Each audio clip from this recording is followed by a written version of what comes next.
Finally অবশেষে একটি বিয়েবাড়ির নিমন্ত্রণপত্র পেলাম, তাই দেরি না করে তাড়াতাড়ি রেডি হয়ে চলে এলাম বিয়েবাড়ির রিসেপশানে। দেখো সেজেগুজে চলে এসেছি, আর এসে তো দেখেই আমি অবাক, চারদিকটা কত সুন্দর করে সাজিয়েছে। আর ওই যে দেখো বর বউ দাঁড়িয়ে আছে, ফটো তুলছে।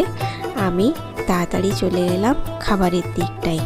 এখানে আমি একটি ফিশ ফ্রাই নিয়ে নিলাম, যেটি খেতে ছিল ভারী চমৎকার।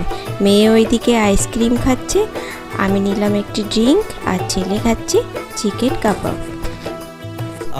এদিকে চলে এলাম মেন কোর্সের দিকে। এখানে এসে দেখি সিনেমা চলছে, বর বউয়ের প্রি ওয়েডিং সিনেমা। সেটা দেখতে দেখতে খাবার খাও। এখানে দেখছি প্রচুর খাবারের স্টল রয়েছে, প্রচুর রকমের খাবার রয়েছে।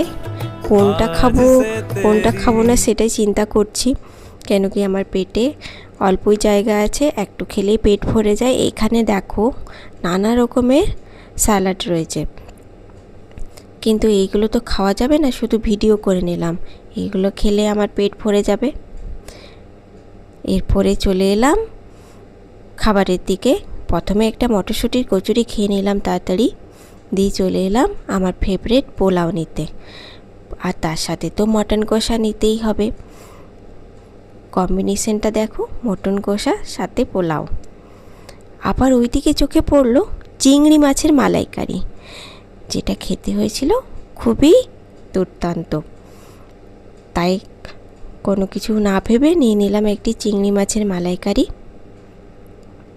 আর এই খেয়েই আমার পেট একদম ভরে গেল, তাই তাড়াতাড়ি চলে এলাম পানের কাছে। এখানে একটি পান নিয়ে নিলাম, কিন্তু পানটি ছিল খুবই খারাপ। পানটা খাওয়ার পর আমার মুখটা ভীষণ কীরকম কষা কষা হয়ে গেল।